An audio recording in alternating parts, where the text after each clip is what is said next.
We continue the Shiur in Gemara. We spoke previously about the story of the 4 rabbis who visited heaven, who went to the Pardes, means up in heaven, Rabbi Akiva, Ben Azai, Ben Zomer, and Acher. To explain more about the story of Acher, as we said, Acher's real name was Rabbi Elisha ben Avuya. He was the only one of the 4 who were visiting heaven, allowed himself to be misled, and he saw things in heaven that made him lose his faith. He came back as an apikodes, a kofed. He lost his emunah.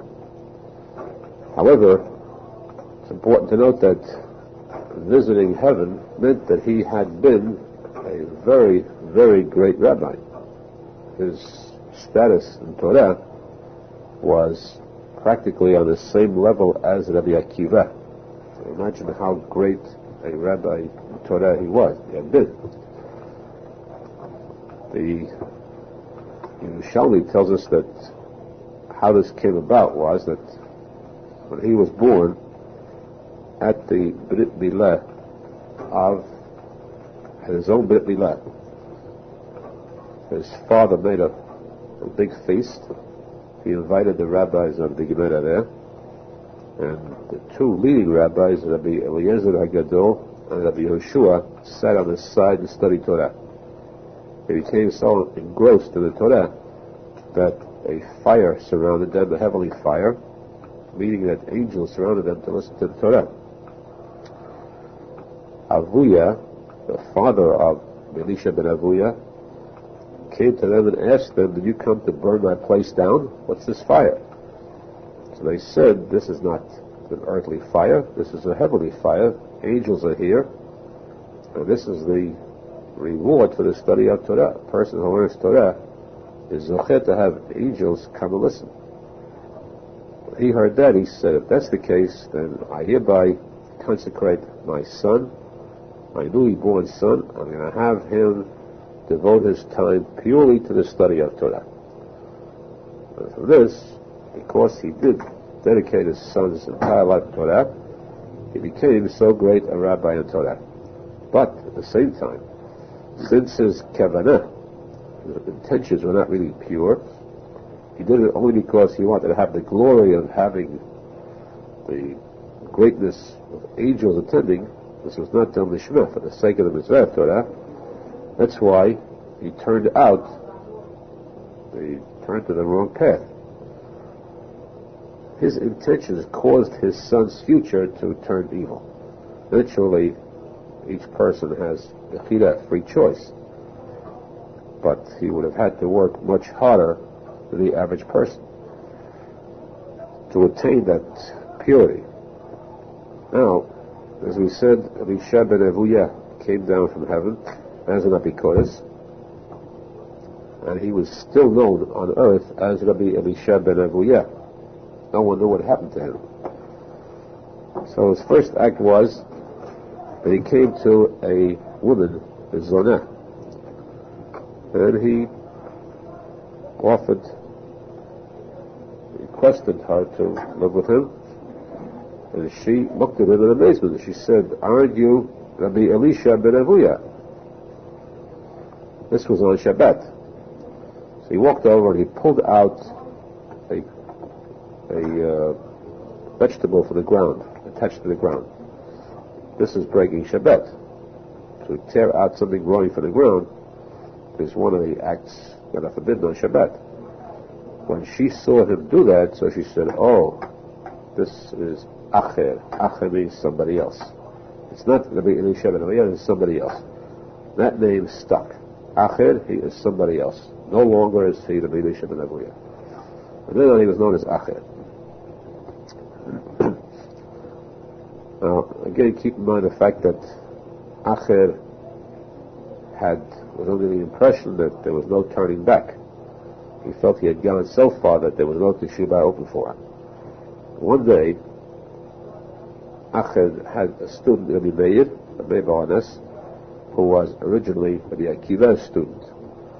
But he studied Torah under Acher because he was anxious to draw from this well of Torah, the knowledge of Acher. One day Acher asked Rabbi Meir, he explained to me, what does the pasuk mean when it says that Torah is precious as gold and glass? What kind of a comparison is that? Torah is like gold and glass. And Meir answered, this means that the words of Torah are as difficult for a person to acquire as articles made of pure gold, the finest gold.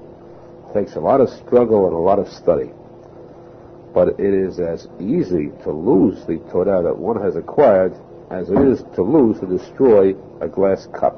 That's how quickly as a glass cup can break, that's how fast a person can forget the Torah he has studied if he absents himself from it. Acher said to Rabbi Meir, this interpretation of the pasuk is what I once said, but your rabbi, Rabbi Akiva, interpreted it differently. Your rabbi said, Rabbi Akiva said, this means that why is the Torah compared to gold and glass? Just these two items, if they break, it is possible to bring them back to the original form. You put gold back in the fire, you melt it, and you remold it. Glass, too, you put back in the fire, and it can return to its original form. It can be mended to perfection. So, too, a Talmid Chacham who studied Torah, he turned evil, there is a tikkun for him. He can return to the Teshuva. They may have said quickly, if that's the case, then you too return. You just stated something that should affect you. Why shouldn't you do Teshuva? The man was very anxious to see his rabbi return to the righteous path. Acher answered, for me it's too late, because I already heard a voice from heaven that said, the pasuk says, return all you sinful children, except Acher. Everyone who committed sins can do Teshuva except Acher. Therefore I cannot return, he said. And of course, it's pointed out by the Mepharshim, Rabbi Arizal especially says that there is no such thing as a person who committed a sin that is barred from doing Teshuva. That's impossible. The power of Teshuva can reach any person. There's no sin that big that Teshuva cannot correct it. Why then did a voice actually come from heaven to repel Acher and say, not Acher? This was only to make his return more difficult. He requires more Teshuva. He requires a stubbornness. He's got to insist that he wants to do Teshuva, let nothing stand in his way, not even a voice from heaven. If he had insisted, if he remained stubborn, adamant about doing Teshuva, he could succeed too. But this voice misled him. He allowed himself to be misled just as before. Even says another case happened once. Acher was riding on a horse on Shabbat, which is forbidden. Rabbi Meir was walking along behind him just to hear words of Torah from Acher.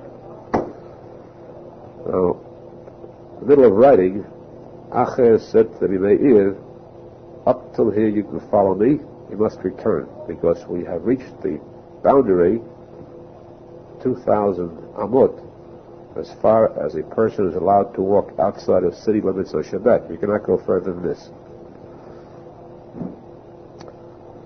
So, I know that we have reached this because I have concentrated on the steps that the horse has taken. By counting those steps, I know we measured exactly the border of Shabbat. So therefore he said, I may return. The man said to Acher, you too, please return. Return to Hashem. Acher said, I told you before, it's too late. I heard a voice from heaven saying, everyone return except Acher. The man sort of held on to him tightly. He took him into a yeshiva where children were learning Torah. Perhaps the sound of Torah would bring Acher back. Acher walked over to one of the children and asked him, "What did you learn today?" The child said, "I learned a pasuk in the Navi. Shayahu said, In Shalom Amar Hashem L'Reshayim. Hashem says, I have no peace with the wicked." Acher said, "That's sort of a message from heaven to me." So Meir said, "Let's go to a different yeshiva." A different one, he asked another child, "What did you learn today?" He said, "I learned a pasuk in Yirmiyahu Navi, which says, Ki im techapsi banita. If you will try," it's a time when just before the destruction of the Holy Temple, the Jews were sinful. Yirmiyahu said, "If you will wash with soap, no matter how you wash, you cannot wash off your sin. Your sin is inscribed permanently." This was the warning that Yirmiyahu gave the Jews. But again, Acher said, "You see that this is a sign, not a sign from heaven." So they went to 13 different yeshivot, and each time there was another pasuk to hurt, one that hurt Acher. 13th one, he asked the child, "What pasuk did you learn?" This child sort of stammered. He couldn't pronounce words clearly. He said a pasuk in Tehillim which says, "U'lerasha amar Elokim ma'alacha lasaper chukai." To the Rasha, Hashem says, "What business do you have to speak my words of Torah?" Since the child could not speak clearly, it sounded like he said not U'lerasha, but U'lerisha. To Elisha, meaning Elisha ben Avuya, to Acher, Hashem said, "What business do you have to speak my words of Torah?" This is not what the pasuk says. The pasuk says U'lerasha. This child seemed to be teasing Acher. Acher became so infuriated that there are two opinions in the Gemara as to what happened after that.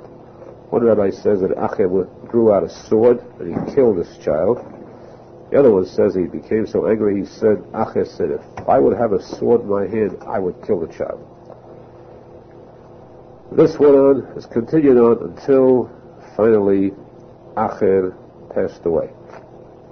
At the time of his passing, Rabbi Meir sat at his bedside, he stood at his bedside, and he pleaded with Acher, "Do Teshuva before you pass away."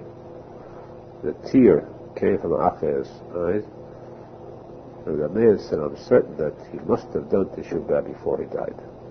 He must have had a feeling of Teshuva." They asked Meir, "If you had a choice, to whom to go when you pass away, you want to be with your father or your rabbi?" And Meir said, "I'd rather be with my rabbi." After Acher passed away, the Gemara says that there was a trial in heaven, which Rav Meir, of course, kept in contact with.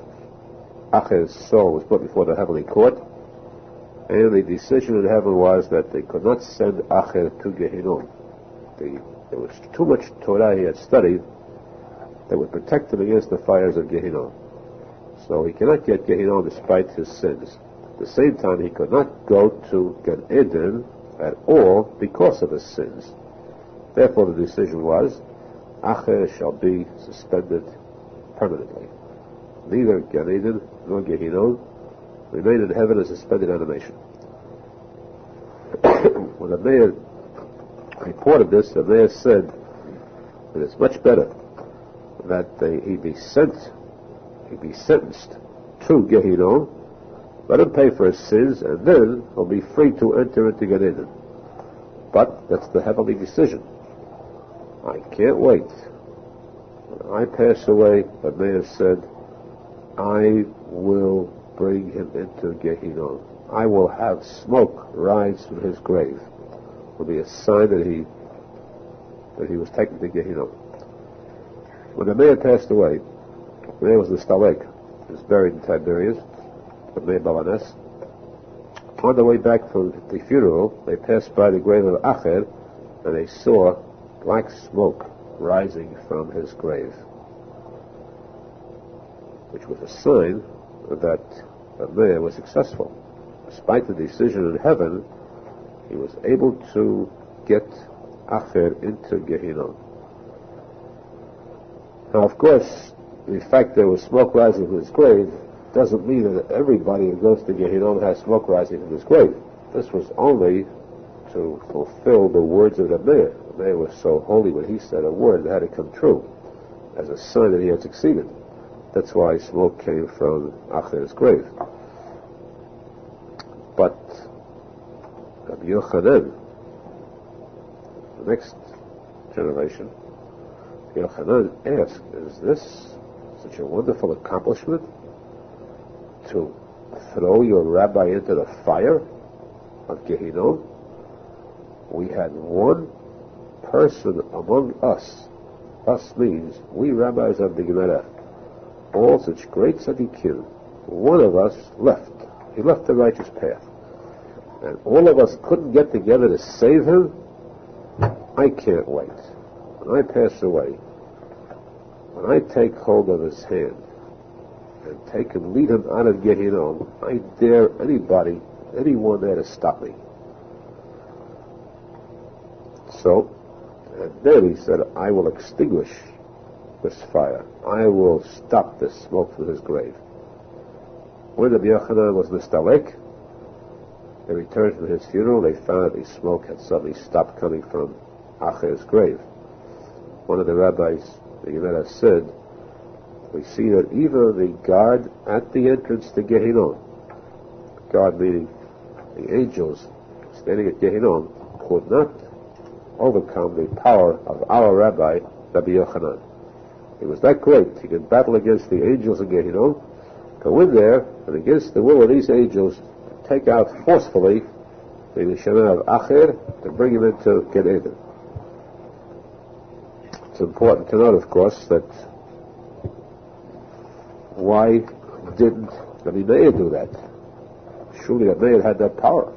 He was certainly as great as Rabbi Yochanan, perhaps greater. Why did he take Acher into Gehinnom? Why not take him into Gan Eden? The answer is that the Gemara says it is forbidden to look at the face of a Rasha. Just as it is a mitzvah to look at something or someone holy, so is it forbidden to look at the face of someone who is evil. And because the man had continually studied Torah from Acher, looked at him, this stopped his power to take him to Gan Eden, to a degree.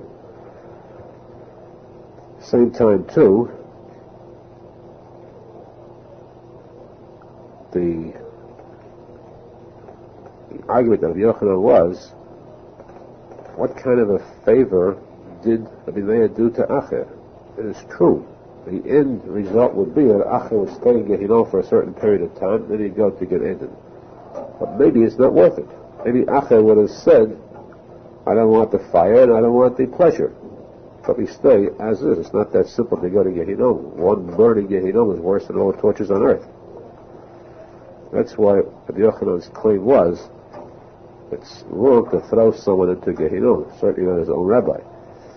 The point, though, the main point we see here is, as the Gemara says, Rabbi Yochanan was so great that he could go right into Gehinnom and take out one there against the will of the angels in heaven. This is what's pointed out when Rabbi Arizal says, I guarantee, Rabbi Arizal's personal guarantee, that anyone who comes to his grave, any person, no matter who it is, no matter how big a rasha, no matter how evil and how sinful, Rabbi Arizal said, even one who goes to Gehinnom, who is sentenced to go there forever, to the lowest part of Gehinnom, Rabbi Arizal said, come to my grave, say the Tikuney Bavly, the 10 chapters of Tehillim, give a coin to tzedakah, and I promise and guarantee that I will take that person out of Gehinnom, the lowest Gehinnom, into Gan Eden. This is because this is the power of the tzadik emet. He is so powerful that no angels can stop his actions. He has that authority in heaven. He can rule to a point where he can decide, determine the course that any neshama takes. His students are taken by him in heaven just as they are on earth. The Gemara says further that later on, Acher's daughter was very poor, very impoverished, and she came to Rabbeinu HaKadosh.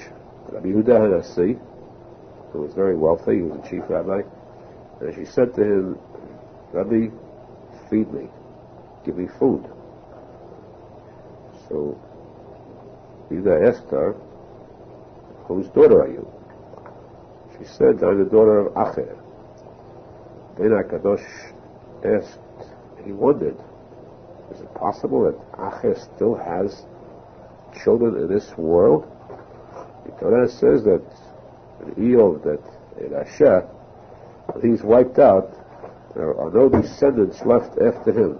No children, no grandchildren, no traces left of him. He's wiped out completely.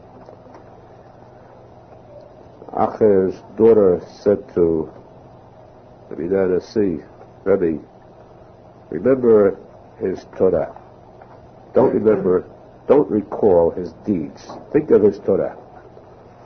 Immediately, a fire came down from heaven and licked at the chair that Menachem was sitting on. So he cried out and said, imagine how heaven takes up the part of those who study Torah. Even those who disgrace Torah, chas v'shalom, heaven takes up their part. Imagine those who bring praise to Torah, how heaven will defend them. And of course, he fed her, he granted her provisions of food. And the Gemara asks a very important question. How did Rabbi Meir learn Torah from Acher? The Gemara tells us, according to Pasuk, Pasuk says that you're not allowed to learn Torah from a rabbi unless he is like an angel. That means unless he is pure. But if he is impure, he's an Asher, it's forbidden to hear words of Torah from him. Now, how could Acher have studied Torah from Acher? How could Rabbi Meir study Torah from Acher? The Gemara answers that Rabbi Meir considered a Pasuk which says, Hashem says, listen to what I say, listen to the words of Chachamim, the words of the rabbis, and turn your heart to me. Listen to the words of the rabbis and turn your heart to me, Hashem says. Why not turn your heart to them? This means that in case they are not good, gather their words, but your heart should be turned to me in purity.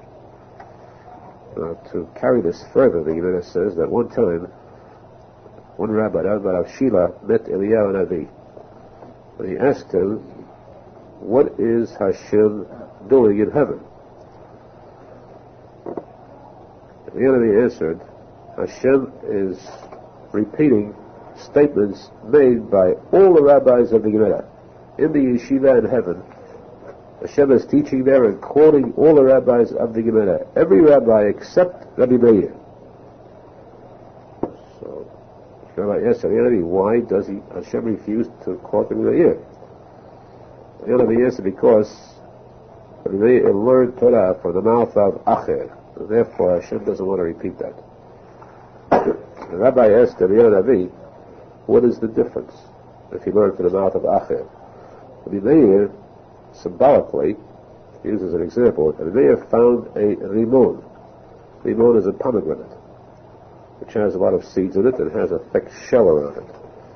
You cannot eat the shell. The shell is worthless. Now, Acher is like a rimon. It's filled with precious food inside, fruit, very rich food inside. The outside is a shell, a rind that's worthless. So too, Acher had a lot of Torah, rich Torah in him. The outside covering was evil. What did Rabbi Meir do? He found this rimon, this fruit. He threw away the shell, the rind, and he ate the inside. Which means that the Meir selected only the holy words of Torah from Acher and rejected any part of his evil thoughts. So the Rebbe answered, right this minute, Hashem heard what you said, he accepted your defense of Rabbi Meir's actions, and right now Hashem is quoting Rabbi Meir. Which statement? What Rabbi Meir said, Hashem is saying now, Rabbi Meir, my son, says as follows: when a person does evil, commits sins, then Hashem says, the Shekhinah says, my head feels heavy. A person who's sad cannot raise his head. My arm feels heavy. Kaviyachol, as though Hashem feels sad about this Rasha, the Jew who turned away. Why the arm and the head? Benedict explains because the arm and the head is a place for tefillin. The Gemara says, Kaviyachol, Hashem also wears tefillin. But Hashem's tefillin is different than ours. Our tefillin, we praise Hashem. Shema Yisrael, Yahavta Hashem Lakecha. Love Hashem who is one. Hashem's tefillin has different pashiot, which praise the Jews. Jews are one nation, a select chosen nation of Hashem. So now when this Jew is evil and it's hard to carry these tefillin, the praise becomes weakened. The man said if Hashem is so sad about a Rasha, the blood of a Rasha who is spilled, because when this Rasha is suffering, Hashem feels so sad about it. Surely, how much more so does Hashem feel sad about Kaviyachol, about the blood of tzadikim who is spilled, or when a tzadik suffers. Just one point, very interesting explanation of that word. They found a limon. Limon is a pomegranate or a Chinese apple. It's rich with seeds inside, and the inside he ate tocho achal and klipato zodak. The shell, the klipa, he threw away, he rejected. The inside he ate. How does this exactly refer to acher? The Torah is called, all the words of Torah are called the names of Hashem. Torah consists of a combination of the names of Hashem. Hashem's name is Yud-Kei Vav-Kei is 26. Chafam. Evil is Ra. Ra is bad.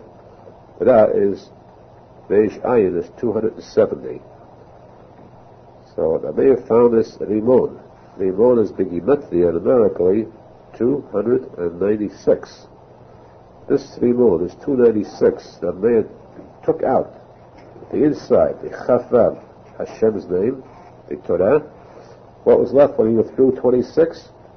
From 296, 270. The Ra. This evil.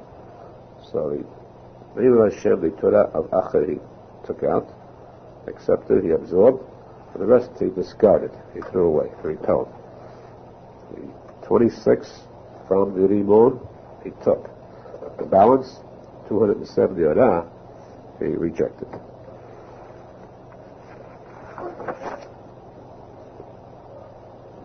This was the case of Acher, who, as we said, eventually there was a happy ending.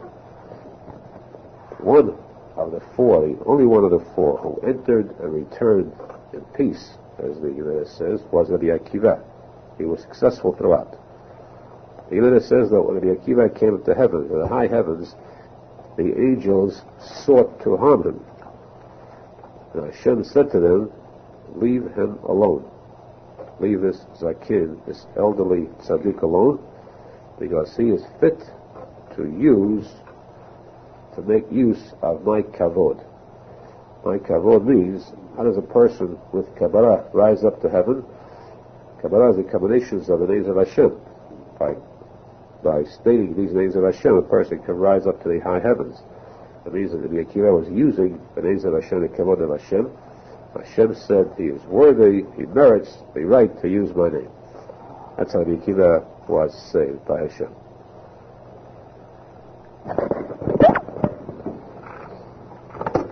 Yemena says, speaking about Shedim, and we've mentioned many times Shedim were spirits that were created just before Shabbat. The last act, the last creation of Hashem, just before Shabbat began with a Shedim. The Gemara says about Shedim, to describe them, a little to explain about them, that Shedim have three characteristics that are similar to angels, and three that are similar to human beings. First, they are like angels in that they have wings. angels have wings, which they fly in a spiritual form, but it's wings. And Shaidim too have wings. Second, and of course this flying means not ordinary flying. It means they can fly from one end of the world to the next, up to heaven too. Second, just as angels know the future by being in heaven, so too can the Shaidim predict or know what the future holds in store. The reason they know this is that they attend, it's called a curtain. The term is a paragud, a curtain in heaven, and behind that curtain, so-called curtain, is the future of the world. They can hear what's going on behind that curtain. So these three items, they are like malachim, like angels. One, they have wings. Two, they can fly at great distances, meaning much further than the world itself, to different worlds up in heaven. Third, they can know the future.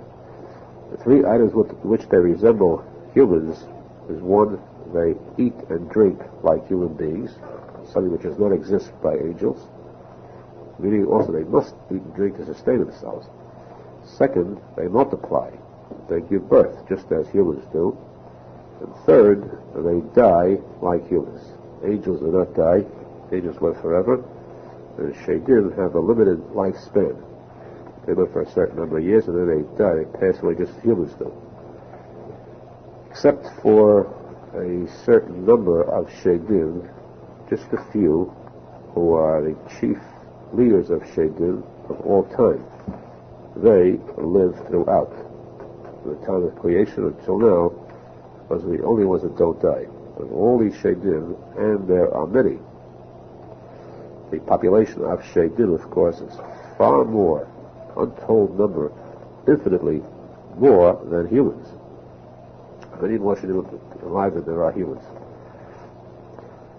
These are the three characteristics that are similar to humans. Now the Gemara says, as far as humans are concerned, they too resemble angels in three ways. In three ways they resemble animals. Three ways which are like angels. One, they have a brain, a mind, seichel, wisdom like angels. They can think for themselves just as angels do. Second, they walk upright, erect, whereas animals walk bent over or on four legs. And third, they speak Hebrew like angels.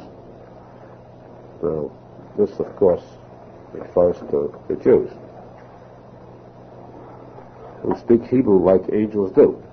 The three items in which they resemble animals: first, they eat and drink, same as animals do. Two, they multiply, as animals do. And third, there is waste matter that comes from humans just as from animals. These three things do not exist in angels. Now, again, it's important to note that when we say the humans resemble angels in that they speak Hebrew, why not just say that a human is the highest level of creation, and he is called a medaber, whereas an animal is called a chai. He's alive, but he cannot speak.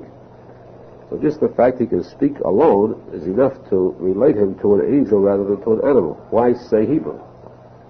The answer is that angels understand and speak only Hebrew. So if we say they speak, it still would not be like angels. They would be different than animals, but they do not resemble angels yet. The fact that they speak Hebrew means that they resemble angels. In this case, then, it would prove that the only ones who really resemble angels are the Jews who speak Hebrew. Of course, there are people other than Jews who know the Hebrew language, but it's important to note that we do not call the Hebrew language, the Gemara does not call the Hebrew language Ivrit, as it is known. It is called Lashon Kodesh, a language of holiness, which means that it's not just a language, but it's the words that are holy, meaning words of Torah, words of Musa, words of Kedusha. In that respect, they resemble angels and that they speak the language of the angels, which is the language of Torah, Lashon Kodesh. The Gemara says there are three things that if a person looks at, then it harms his eyesight. His eyes become weakened. Then it's forbidden for a person to stare at these three. One, the rainbow in the sky. That is a forbidden sight for a person to stare at because that stands for something very holy, something heavenly. The colors of the rainbow are the symbol of certain sefirot, levels of holiness that pertain to the three fathers of the Jews, and that pertain directly to the Shekhinah, the Spirit of Hashem. A person cannot look at the Spirit of Hashem if he was able to. He cannot look at that which is a symbol of the Spirit of Hashem. Second is a Nasi, the chief rabbi of all the Jews. He too has the Spirit of Hashem resting upon him. The person cannot stare at him. The third is the hands of the Kohanim. When they go up to the blessed Duchan, the Kat Kohanim, forbidden for a Jew to look at their hands because on their fingers rests the Shekhinah. Now, it's important again to note that we said it's forbidden to stare at. Certainly, there is a beracha that is to be said when a person sees the rainbow in the sky, which means that he has to look at the rainbow. It's a mitzvah to look at it and to say the beracha. But it is forbidden to stare at it long. Same thing too, to mitzvah to look at the face of the tzadik, the eyes of the tzadik. The chief rabbi of the Jews, certainly, like there's a beracha to be said about it. When you see the chief rabbi of the Jews. So there too, it's a mitzvah to look at, but just to avoid staring for a long period of time. The hands of the Kohanim, a person cannot look at it at all. The Zohar Kadosh asks that question, why should it be forbidden if looking at it we cannot see the Shekhinah anyhow? So what harm are we doing by it? If you look at the fingers, you will not see the Shekhinah. Zohar Kadosh answers that this is a matter of respect for the Shekhinah. Since the Shekhinah is there at that moment, it is disrespectful to look at the place where the Shekhinah is. That's why a person who does is punished with this, and his eyesight is weakened. It fades to a degree. And of course, there are different reasons too. The Gemara says, Tosafot brings that the person looking at the hands would lose his concentration on what the Kohanim are saying. When a person is receiving a beracha, a blessing, it is only fit that he concentrates on the words of the blessing and nothing else.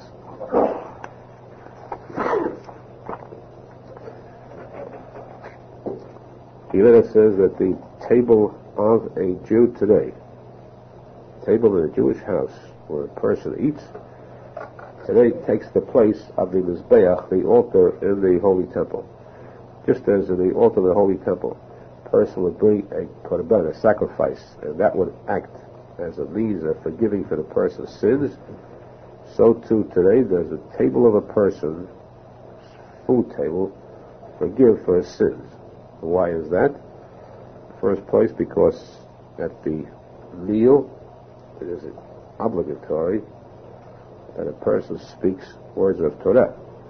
There must be words of Torah spoken there, and when words of Torah are spoken, it is like a korban that is brought at the altar, which serves as a kapara. Second, it is a mitzvah to stay at a table a little longer in order to be able to invite guests to the meal.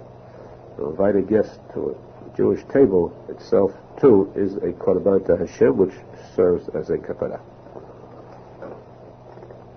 The Gemara says, going back to reference again to the story of Acher, the idea of Acher being saved from Gehinnom, the Gemara says, Rabbi Lazar said that a Talmid Chacham, one who is learned in Torah, we are certain that the fires of Gehinnom can wield no power over that Chacham. They can do him no harm at all. This is a kal v'chomer. In other words, we are sure of it, and proof is from a different case. We know the case, the Gemara tells us about the salamander. It's special type of salamander, sort of a lizard, the salamander, which is a reptile that is not born, it is created from fire. If a person would burn a fire for 7 years in one place, then out of that fire would come this salamander. Salamander created from fire. And this salamander created from fire is such that if a person would take the blood of that salamander and rub it on his body becomes immunized against fire. He could then walk through fire without being harmed. Or he could make a garment out of it, and that garment will be fireproof. So if a salamander, which is only a product of fire, and still its blood is immune, cannot be harmed by fire, then surely a Talmid Chacham who studies Torah, which is fire itself, he is a living fire, surely no harm would come to him from the fire of Gehinnom. Rish Lakish says that even in the case of a Rasha, but who is a Talmid Chacham, the one who has studied a lot of Torah, but though he has committed many sins, the fire of Gehinnom cannot touch him, because we find that the Mizbeach, the altar in the holy temple, which had a layer of gold, and this layer of gold covering it was so thin, thinness of a coin, and yet for many years the fires of the Mizbeach, the fires of the altar burned, but they could do no harm to it. They could not burn off this thin layer of gold. And surely these Posheim, these Rishayim, who are filled with mitzvot like a rimon. A rimon is filled with pits, just as a rimon is filled, as it says in Shira Shirim, Kefela Harimon Rakatech. Just as the rimon is filled, so to Rakatech, Rekanim means the empty ones, the boor, those who are Rishayim. Even these Rishayim are filled with mitzvot. Having studied Torah, they have done so many mitzvot, they are filled with mitzvot, and surely they cannot be harmed by the fires of Gehinnom. This is all meant to point out that a person should learn the value of the study of Torah, how precious Torah is. Now Hashem even says in the Pasuk, I am willing to have the Jews leave me, leave their faith in me, turn away from me, as long as they do not turn away from the study of Torah. And what's the use of studying Torah if they turn away from Hashem? Hashem says the light of Torah is so bright that it will bring them back to me. But if they leave the Torah, Hashem will be in the dark and never get a chance to turn back. It's so important, it's so precious is the Torah itself. The Gemara says too that the power of Torah is so great that it can protect a person against the evils of the Satan and the Yetzer Hara. The Zechut of Torah is so great that it can protect the person's neshama against any evil, even in the Olam Haba, the world to come. So this is the top mitzvah, Keneged Kulan, mitzvah of studying Torah. In that zechut of learning Torah, a person can be Zechet to Olam Haba. The zechut of the Jews turning back to Torah, they can be Zechet to see the grow tzadik, the Mashiach, the Yom HaMikdash, Amen, Amen.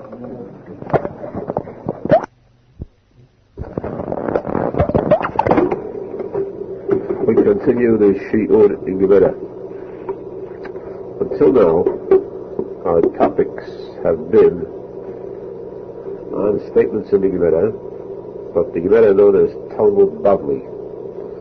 The Gemara called Bavly, the Gemara that was compiled in Bavel during the time of the Jewish exile in Bavel. Now we're going to begin a discussion or take quotations from the Talmud Yerushalmi in this shi'ur, or possibly the next 2 or 3 shi'urim. The rabbis of both are actually the same. They are both rabbis of the Gemara. One is called Talmud Bavly, the other is called Talmud Yerushalmi. It is called Talmud, it is called Yam HaTalmud, the sea or the ocean of Talmud, the ocean of learning. The reason is that just as no human being can swim the length and breadth of the ocean, the entire length of the ocean, the entire breadth of the ocean, cover every inch of the length and breadth, plus every inch of the depth of the ocean, It's impossible. To cover every cubic inch of the ocean is impossible. So too can no person really cover every facet, every statement, every word of the Talmud. Its depth is infinite because the Talmud, because the Gemara, just as the Chumash, is the word of Hashem. This is the yesod, the foundation of our faith. I'll explain more about the Talmud, about the Gemara. We'll explain how the Gemara originated.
Gemara is divided into two parts, Mishnah and Gemara. Mishnayot and Gemara. Mishnah was compiled by the Tanaim, that means the first rabbis of the Gemara. The Gemara was composed or compiled by the Amoraim. Amoraim are the later generations of the rabbis of the Gemara. The number of Tanaim found in the Mishnayot, in the Gemara, is exactly, the total number of Tanaim is 276. 276 Tanaim, first rabbis of the Mishnah and Gemara. Total number of Amoraim, the later rabbis of the Gemara, is 1,932. Those are the Amoraim, or later rabbis of the Gemara. This is a long period of time, many generations. Let's take this chronologically, going back. The last rabbi of the Gemara, in other words, the one who actually compiled the sayings of all the former rabbis and put them into these forms that we have now, the 63, or known as 60 Gemarot Shas, Bavly, was Rav Ashi. Rav Ashi was the last rabbi of the Gemara, Bavly. He compiled the Gemara, and he is the one who placed it in the form that we have today. The Talmud Yerushalmi, it's also a set of Gemarot, that was compiled by Rabbi Yochanan, the chief rabbi of Eretz Yisrael, and he is considered the last rabbi of the Moraim of the Talmud Yerushalmi. But of course he lived approximately 100 years before Rav Ashi. Rav Ashi was actually the last of the Amoraim. Now to date this back, Rav Ashi's rabbi was Rava. Rava, one of the most famous rabbis of the Gemara, the Amoraim. Rava's rabbi was Rabbah, and then this goes back from one rabbi to the next until we come to the first of the rabbis of the Gemara, who was Shimon HaTzadik, the Anshe Knesset Hagdolah. Shimon HaTzadik, his Tzion is in Yerushalmi. Today we have that section of Jerusalem where we visit the Tzil of Shimon HaTzadik. Shimon HaTzadik's rabbi was Ezra HaSofer, Ezra, the one who built the second Beit HaMikdash. And this dates back to further Ezra HaSofer received from his rabbi, and then Baruch ben Eliyah, and then back to Elisha Hanavi, whose rabbi was Eliyahu Hanavi. Eliyahu Hanavi's rabbi was Achia Ashiloni, the same rabbi, by the way, of Rabbi Shimon bar Yochai Arizal. Achia Ashiloni came down from heaven to teach Rabbi Shimon bar Yochai Arizal, the author of the Zohar HaKadosh. Achia Ashiloni's rabbi was David HaMelech, King David. King David's rabbi was Shmuel Hanavi, Shmuel the prophet. His rabbi was Eli HaKohen. Eli HaKohen's rabbi was Pinchas HaKohen. Pinchas HaKohen's rabbi was Yehoshua. Yehoshua was a student of Moshe Rabbeinu. Moshe Rabbeinu learned from Hashem. So this means that one rabbi received from the next, and so on. Therefore, each one received what he had learned from his rabbi, but it dates back directly to Moshe Rabbeinu. Therefore, we say in the Gemara always, where do we know this certain law? It is Halacha LaMoshe Sinai. It is a law that we received from Moshe Rabbeinu, who at Sinai received this law from Hashem. And therefore, as we state again, the actual author of the Gemara, just as the actual author of the Chumash, of the Torah Shebiktav, is Hashem. Every word of the Gemara is the word of Hashem. Both Torah Shebiktav, the written Torah, and Torah Shebal Peh are from Hashem. Now the number of Gemarot differ. They are the same names, the same Gemarot in Talmud Bavly as in Talmud Yerushalmi. But certain Mishnayot have Gemara on them, and some don't. Talmud Bavly, we have the 63 Gemarot, known, as I said, as 60. Shas is Shishim Sefarim, 60 Gemarot, because we consider the three, Baba Kama, Baba Mitziyah, Baba Batra, as one, and Sanhedrin and Makot as one, leaving us a total of 60. But these 60, not every one of them has Gemara on it. Some have Mishnayot alone. Of these 60, only 38 have Gemara. We have actually 38 Gemarot in Talmud Bavly. In Talmud Yerushalmi, we have 39 that have Gemara on it. 39 Gemara. The rabbis found them both are just about the same, except that, of course, Yerushalmi, you have more rabbis from Yerushalayim, from Israel. In Talmud Bavly, you have more statements by rabbis from Bavel. Generally, a rabbi from Bavel is called Rav Ashi, Rav Yehuda. In Yerushalmi, in Eretz Yisrael, they were called Rabbi. Even the Amoraim, Rabbi Yochanan, Rabbi Elazar. It's a difference between Bavel and Eretz Yisrael. This is what the Zohar HaKadosh says. Now, as we said, we're not going to enter into a few statements from the Talmud Yerushalmi. In most cases, you'll find that these statements are similar. They are found also in the Talmud Bavly. There are certain chidushim, certain items that are unique. They're not mentioned, not found in the Talmud Bavly, and that's why we have chidushim and Talmud Yerushalmi. Generally, where there is a machloket, a debate between the rabbis of the Talmud Bavly and Talmud Yerushalmi, the psak halacha, the final law, is generally as the Talmud Bavly rather than the Talmud Yerushalmi. The Gemara says, this is a statement that's, of course, also found in Talmud Bavly, but it's elaborated on more here. The Gemara says that there are 3 mitzvot given to women exclusively. one is the mitzvah of challah. The woman bakes bread or cake. She is supposed to remove a small piece, set it aside, and give it to the Kohen, which of course we cannot do today. Instead, she burns that. She lets the fire consume it, and she destroys it. This is like the mitzvah of teruma, taking off a part of the food that is considered kodesh, holy. That's one mitzvah for a woman.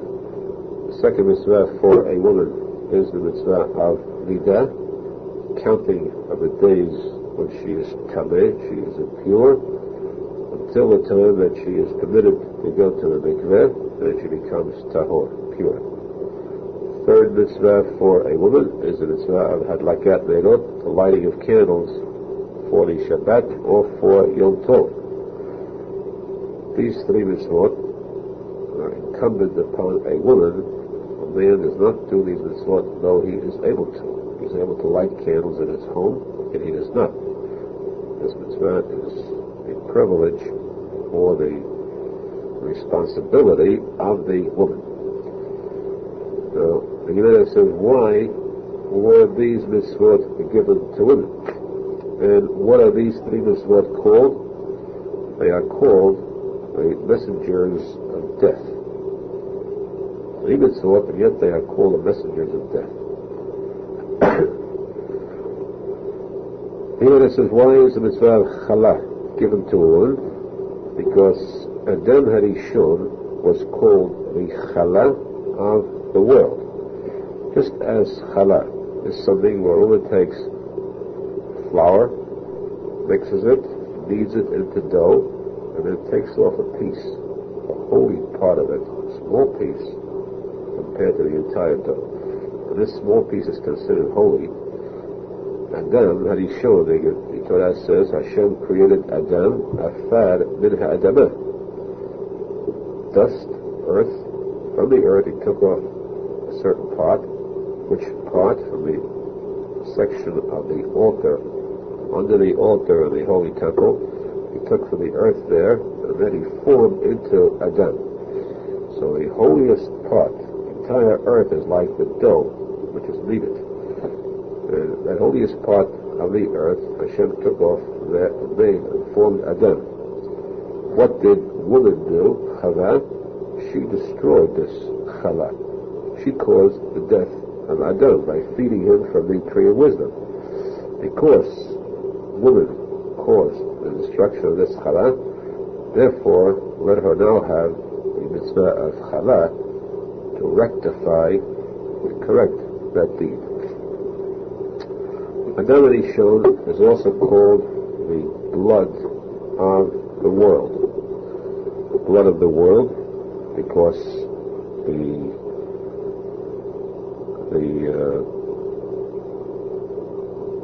pasuk says, "Shofech dam ha'adam ba'adam damo yishafech." One who causes the blood of a person to be spilled, let him pay the price forever. The death. This means that he has caused, or spilled the blood of Adam, he has caused the blood of the main part of the world to be spilled. The dam, the Torah says, damu hanefesh. Blood is the soul. Wherein is the soul of a person found? In his blood. When a person spills blood of another person, he is causing his soul to leave him. As the blood is spilled, so does the soul leave him. So here we speak about the blood being the soul, the most important part of a person. And Adam, it says, Shofech dam ha'adam. The blood of Adam is spilled. That is the worst crime. That means death. Just as when Chava caused the spilling of Adam's blood, he caused his life to be lost, so now too let her correct it by this mitzvah which pertains to blood, the dam nidah. Therefore she has this mitzvah of dam nidah. The third case is that Adam was the candle of the world. The pasuk says, "Men Elokim Nishmat Adam." The candle of Hashem is the soul of a person. The soul of a person is the candle Kaviyachol of Hashem. The light of Hashem is given to a person, that's the soul. She caused his death. She caused his soul to leave. Therefore, she was given this mitzvah, candle, lighting the candle, turning. So the question now is, of course, who was given these three mitzvot? They are three major mitzvot. It is a privilege. What kind of a punishment is this? She caused the death of Adam. She caused the destruction of the chala of the world. She caused the destruction of the blood pouring out of the blood of the world. She caused the extinguishing of the candle of Hashem, the soul of Adam. Why should she be given three such major mitzvot? The answer the Gemara says is, these three are not a privilege. They are called messengers of death. They are an actual danger to a woman. Because the Gemara says that though these three are mitzvot, but if a man fails to do a certain mitzvah, his penalty is 39 lashes, or his penalty is suffering Yisurim, or some other minor penalty, unless it is something that's major, like committing murder or breaking Shabbat. But a mitzvah of this type, this level, there's a small penalty for it. For a woman who is lax in any one of these three mitzvot, the Gemara says this becomes a messenger of death to her, chas v'shalom. What causes the death of a woman prematurely, generally during childbirth, or any time prematurely? It is her laxity, her failure to comply with any one of these three mitzvot. And therefore, these three mitzvot are not a privilege, they are a danger for her. She, of course, can convert it into a privilege. If she is very strict, particular about these mitzvot, they become a credit to her. But at the same time, there's always this danger prevalent that she might be lax, she might overlook, she might fail to do one of these mitzvot, and then it becomes chas v'shalom, a messenger of death. That's why these three are mitzvot, yet they are the punishment for women for having caused the death of Adam, of man. Still, a woman can be a tzaddik by performing these three mitzvot strictly, and we find that throughout the generations, women in performing these mitzvot are meticulous. Where it is brought many times that Halavai, we hope that men will perform their mitzvot with as much care as women do their three. The Gemara says there were two separate families. One was a family of wise men meaning not learned in Torah, wise secular knowledge, wise advanced mentally. The other were Amayaretz, who were not learned, ordinary low peasant type. These two families came to pay their respects to the Nasi. Nasi was the chief rabbi daily. They go to greet the chief rabbi each day to pay their respects to him. Always, the custom was that in entering, the family of the wise men would go first, naturally, and then the family of the ordinary, the simpletons would go later. One time, this family of simple people decided to sit down and study Torah. And they became very learned in Torah. They became Talmidei Chachamim. The question arose now, they were peasants, but there were peasants who now were wise in the knowledge of Torah. The others were from an aristocratic background, learned secularly, aristocracy, but not learned in Torah. Who goes in first now? The question was asked of the Shlakish, who asked this question of Rabbi Yochanan. Rabbi Yochanan said the answer to this question is found in the Mishnah, which says that we compare these two qualities, yachas, family background, high family background, compared to the knowledge of Torah, which is more important. And he said, take this case. The highest family background is that of the Kohen Gadol. Nothing higher than it. The lowest is a mamzer, illegal child. That's the worst. This person has no yachas at all. Now, if you can compare the case of a mamzer who is learned, who is a Talmid Chacham, a learned mamzer, one who has a vast knowledge of Torah, and the Kohen Gadol who is an Haaretz, who does not know Torah, which one of these two is given preferential treatment? Who is to be given more kavod, more honor? Mishnah says that a mamzer Talmid Chacham comes before a Kohen Gadol and Haaretz, because the greatest kavod is given to one who has Torah, no matter what his background is, even in the case of mamzer. Therefore, he said, we solve this problem here, that the family of peasants, though they are considered a low type of family, as far as socially, standing socially is concerned, still they have to be given more kavod than the other family of aristocracy, which do not have the knowledge of Torah. Torah is above all else. To this point, as we said, a mamzer, which is the lowest form of human being, but if he is learned in Torah, he is to be given more kavod, even than the Kohen Gadol, who is the only one allowed to enter into the Holy of Holies in the Bet HaMikdash. So important is the quality of the knowledge of Torah.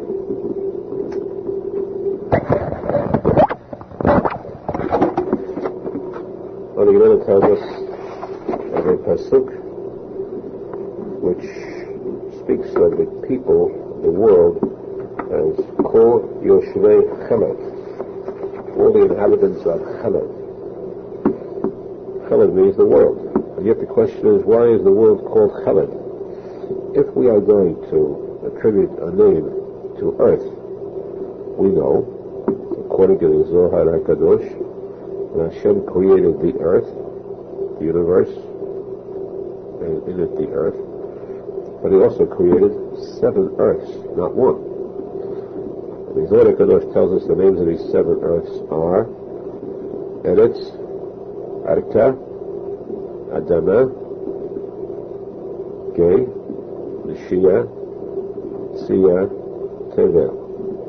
These are the 7 earths. The earth inhabited by us, that is from the time of Adam Rishon till now, is called Tevel. We say in the pasuk of Tikuney, "V'hu yishpot Tevel b'tzedek." Hashem judges Tevel, this world, this earth, righteously. The other earths are not comparable to this one. This is called a superior earth. Other earths, too, are inhabited. The other earths we can classify as other planets. There is life on the other planets, so that tells us, but inferior life, not the life we have here. You have, the Rebbe tells us in the Kadosh, there is a type of life on other planets,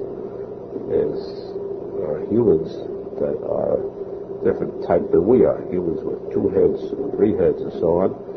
Humans whose lifespan is much shorter than ours. Humans whose mentality is far lower than ours. The only earth that counts is our earth from which humans, the real human race begins. I've already shown. The humans on the other earth come from different forms. They come from either the Kayan who visited those other earths, or from vapors and so on. It's a topic in itself.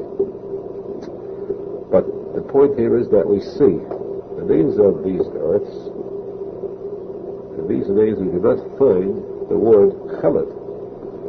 That means then that there is a reason why this pasuk in Tehillim refers to our earth as Chelad.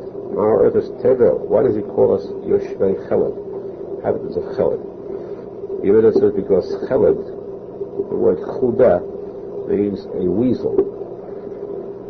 Even it compares all those on this earth to the nature or habit of a weasel. What is unusual about the weasel? What makes the weasel different than any other animal on earth? Because the Torah tells us that every single animal that is found on land, you have its counterpart, its equivalent in the sea. For every animal on land, there is a fish in the sea equivalent to it, even for humans. Just as there are humans, there are mermen and mermaids. There's a horse on land, there's a seahorse. A lion on land, there's a sea lion, and so there is no animal in existence that doesn't have its counterpart in the sea, except one. It is only the weasel, the only animal on earth which has no counterpart in the sea. Now, what makes the weasel different? The weasel is something that it's considered earthly. It hides. Chuda means that it digs deep into the earth. It has its little pits, caves, digging into the earth and stays there. And the earth is its habitat. So, here the Torah, the pasuk tells us, Kol Yoshvei Cheled, fools who are like weasels. The earth is compared to this world. The sea is compared to Adam Haba. What fools are these Rishayim who make this world, they consider it their permanent abode, permanent residence. They forget completely about Adam Haba. The purpose for having come to this world is to get to Adam Haba. And they consider this world their permanent residence, Chas v'Shalom. And of course, therefore, since they do that, they do not have any counterpart. That means they will not find themselves in the sea or in Gan Eden and Arabah. Secondly, what makes this weasel different? Why is it compared to a Rasha? Because the nature of the weasel is that it keeps on hoarding. It gets food, brings it into its lair, into its hole, and then it goes out and gathers more food and brings it in, much more food than it can use itself. This is the habit, the nature of a Rasha. Rasha is one who, as much as he has, as much as he possesses, as much wealth as he possesses, he is not satisfied. He will go out and see, he has his million, he wants to go out and add to it, to expand his business, his ventures, go out to different cities, different lands, more stores, more business projects to add, not realizing that he is here as a temporary tenant. What is he expanding for? What is he gathering? What is he amassing? A fortune which he's going to leave behind. Therefore, the pasuk tells these people, you are inhabitants of Cheled, like the weasel, gathering and gathering, and then it's all for naught. It turns to naught because you're going to leave all this behind and have nothing and not have the water or the Olam Haba that a person should really work for. This is the reason why this Torah is called, this world of ours is called Cheled for the Rishayim. They are like weasels. Even it says that the grandson of Rabbi Yeshua ben Levi once swallowed a worm, a dangerous type of worm, like a tapeworm, one that draws from whatever it attaches itself to, it draws from there, but it does not expel. The more it takes in itself, the more it grows. And swallowing that, of course, is eventually fatal. Now, how is a person cured? Whatever cure is necessary, certainly the best cure is tefillah, prayer.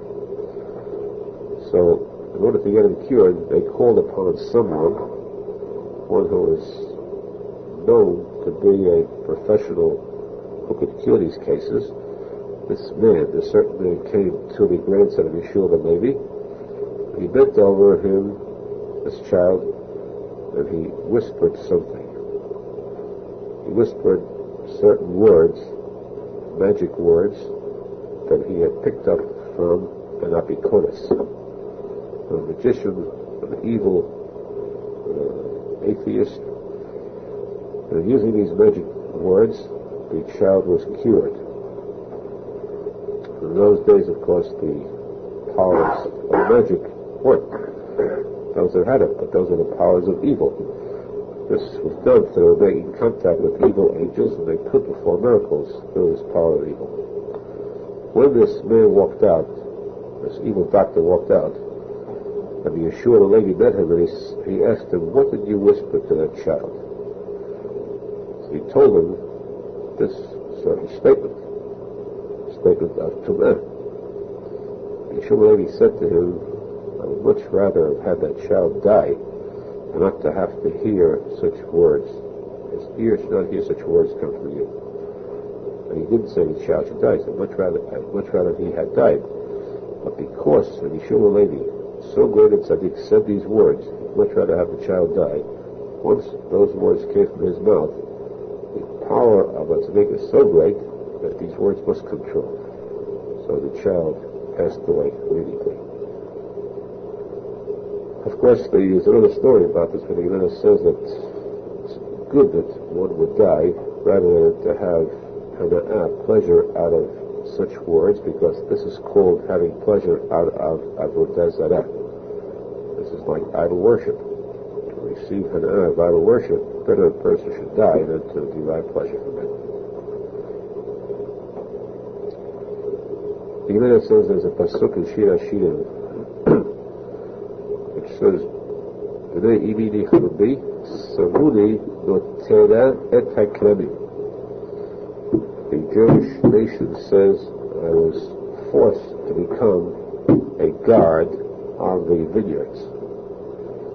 That's what the pasuk says. The Gemara asks, Yerushalmi asks, what does this refer to? I was forced. I was now made a guard, a watchman over vineyards, plural. The Gemara says, the end of that pasuk is, "Karami sheli lo natarti." I did not watch over my vineyard, therefore I was forced to watch over and guard vineyards.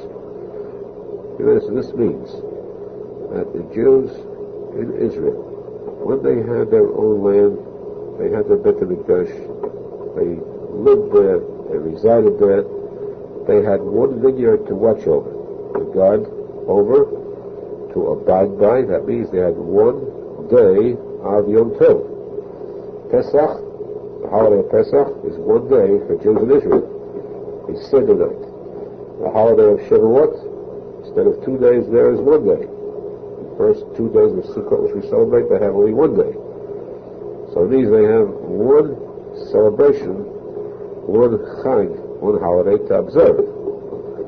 What happened? The Jews committed sins, and they were exiled. This is what the pasuk says. The Jews say, "I had one vineyard to watch over, and I had one holiday to watch, 1 day of holiday to observe. I failed to do that. I broke the laws of Torah. What is my punishment now? I was sent out into exile. I now have to observe 2 vineyards, to watch over 2 vineyards. Which means now I have 2 days of Pesach to observe, 2 days of Shavuot, 2 days of Sukkot, and so too with the last days of the holiday. This is my punishment." This is how I was penalized. Now, when I got this penalty, the symbol of the Jewish nation keeps on saying, I thought, what's so bad about this penalty? What's wrong with this penalty? Instead of having 1 day holiday, I now have 2. It's a happy day, time when you have feast, celebration. Is this really a penalty? I can celebrate. I don't have to go to work. We don't have any worries. The food is much more superior to anything throughout the week or the year. So I thought that, for one thing, I will have the happiness of this holiday added now, doubled, plus the fact that on Pesach, for instance, we have a mitzvah of eating mitzvah. mitzvah of drinking the 4 cups of wine. On Sukkot, for instance, we have the mitzvah of eating in the sukkah, mitzvah of eating and so on. So I thought, no, I'm going to gain by this, because I will now have additional reward, additional schar, reward for performing a double mitzvah more than I had before. But I found out that I do not receive reward for 2, I get reward only for 1. There is no additional reward.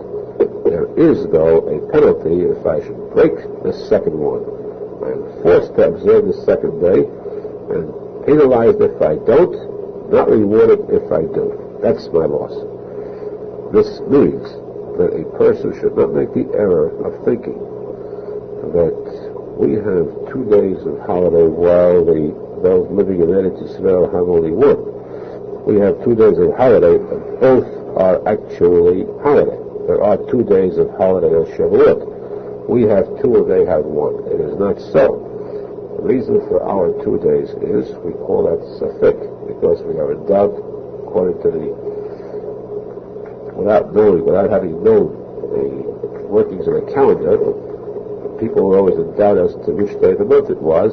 Those outside of Israel, because of this doubt, they could not tell the exact time when the holiday began. They couldn't take a chance, and they had to take 2 days to be certain. So we have to know that these are not really 2 days of holiday. There is only 1 day. Because of doubt, we have 2 days, but only one of those 2 days is really a holy day. Proof is that those in Israel do not observe the other day. So we can never say that we really have 2 days of holiday. We observe 2 because of this doubt. But of those 2, only 1 is really holy. There is only 1 for which we receive reward and not 2. This is the meaning of this pasuk. Because I did not guard my vineyard, I'm now forced to guard 2 of them. The Gemara says that we find in the pasuk that the Jew had a problem in the desert. Moshe Rabbeinu was in his tent. The Jews who wanted to seek the advice of Hashem came to Moshe Rabbeinu. The Gemara says, here we see, they wanted the advice of Hashem, they came to Moshe Rabbeinu. One who visits his rabbi, it is as though he is visiting the Shekhinah. He's always paying respects to the Shekhinah. We find this too with Eliyahu Hanavi, who said, I stand before Hashem. I have stood before Hashem, served before Hashem. We know that where did he stand? Where did he serve? His rabbi, Achia Hashiloni. And yet he said, I stood before Hashem. This proves again that standing before his rabbi, serving before him, is the same as serving or standing before Hashem. Same thing too with the student of Eliyahu Hanavi, where it says that Elisha Hanavi served Eliyahu Hanavi by pouring water on his hands. It does not say that he was a student because he studied Torah from him. It says he poured water on the hands of Eliyahu Hanavi, which is a symbol of serving him. Here the Gemara learns that serving a rabbi is more important than learning Torah from him. Gadol Shibusha Yotzebi Limudah. Serving is more important than learning. Same thing too with Shmuel Hanavi, where it says that Shmuel Hanavi Misharet et Hashem lefnei Eli. He served Hashem before Eli, in front of Eli.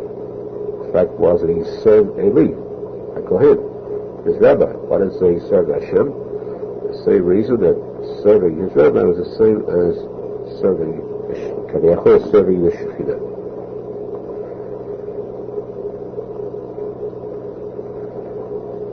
The Gemara says that Noach, when he entered the Teva, the ark, before the flood began, he took with him diamonds. Diamonds, or the Gemara says one large diamond. What was the reason for taking diamonds into the ark? You can't sell them there. You can't eat them. What's the purpose of diamonds? What purpose could diamonds serve in the ark? Yerushalmi says because these diamonds possessed an unusual brilliance.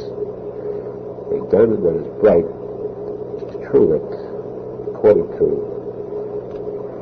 professionals, those who have knowledge of diamonds, they say that the diamond reflects light. The diamond itself will not give forth much light. Yet a diamond that is actually brilliant could shine in the dark. So that is, it would shine in the dark too, to a degree. It would shine much more when there is light. Now, since during the time of the flood, the elements stopped serving, the sun, the moon, stars stopped their service, so that there was no actual light from them. What then? There was only the natural light of day, darkness at night. But since he was closed in the ark, he could tell when it was day, when the diamonds became more brilliant. When he became dulled, he knew that it was night. So these diamonds guided him into knowing the time of day, or as the days progressed, days and nights, when it was day and when it was night.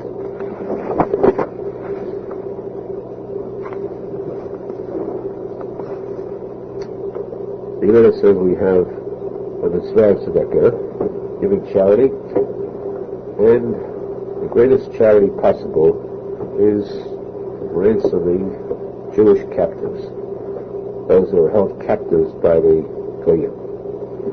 Now, since that is the greatest charity, if a Goy